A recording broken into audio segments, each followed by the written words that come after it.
At gabing chikahan, ito ang bago at fresh na NNNN Entertainment News na naman 210.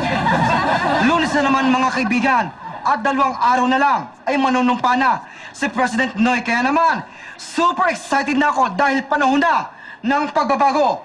We are making history. Gaya na lang ng mga chikang di nyo dapat ikapanik ngayong Manic Monday! Unang chika, Rufa Gutierrez, may bagong ibubulgar tungkol sa special friendship nila ni John Lloyd Cruz. Oh my! Kaloka! Ang latest na hirit na yan ni Rufa, maririnig na ay Nuna!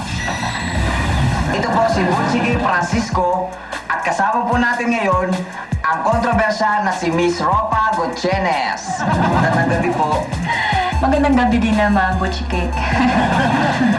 So ano pong masasabi nyo na inamin ni John Lloyd na nagkaroon daw kayo ng special friendship? Alam niyo, up to now, we have a special friendship.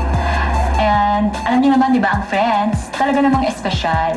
Yun nga lang, nainis ako sa kanya kasi dun sa isang interview niya, sinabi niya na hindi na daw kami nagkaka-text.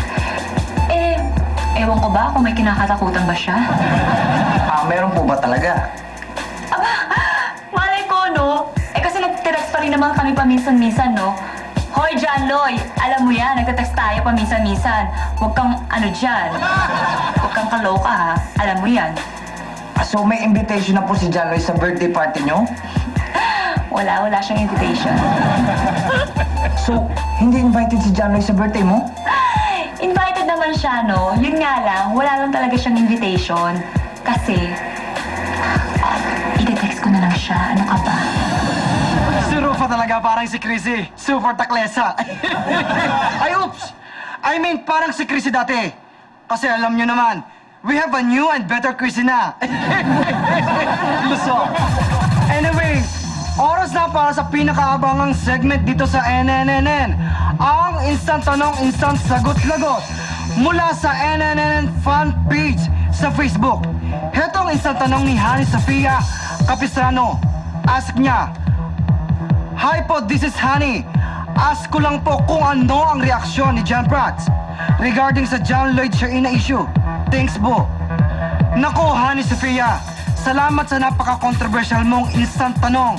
At abangan mo mamaya ang instant sagot namin dyan, okay? Moving on! Ikalawang chika, mga bida sa pinakabagong teleseryeng magkaribal, magpapagalingan na sa pagrampa. May mga patutsyada pa sa isa't isa. Ang mga bida sa inaabangan teleserye na magsisimula na mamayang gabi sa primetime bida.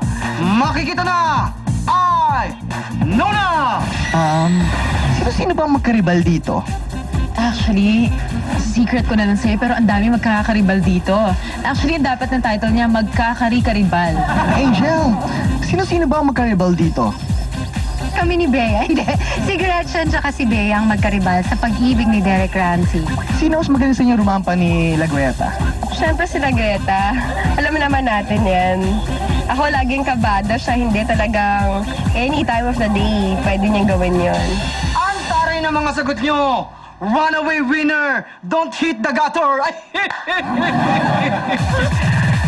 Well, heto na ang instant sagot sa ating instant tanong ni Hani Sofia Capistrano. Pansin ko na ba't ang haba ng mga pangalan nila? Hi po, this is Hani. Ask ko lang po kung ano ang reaksyon ni John Prats regarding sa John Lloyd Shaina issue. Thanks po. Naku, Hani, nahagilap namin si John Prats at for the first time, magsasalita na sa wakas ang Dance Floor Dynamite. Dito lamang yan sa NNNN. Eksklusibo! Pasok dyan! Reaction? Hindi, reaction ko.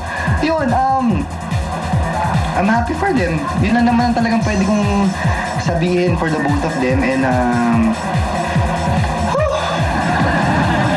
ano yung tanong mo? Salamat, John Prats, sa iyong pagtitiwala sa NNNN. Di bale, marami namang iba dyan. Miss Talker ka nga, di ba? Sabi ni Giselle, ang bilis talaga ng oras, mga kaibigan. At sa susunod nating pagkikita, first daughter na muli si Chrissy. At ako naman, ang first adopted brother. Kaya naman, kita-kits uli sa susunod na NNNN Entertainment News na naman!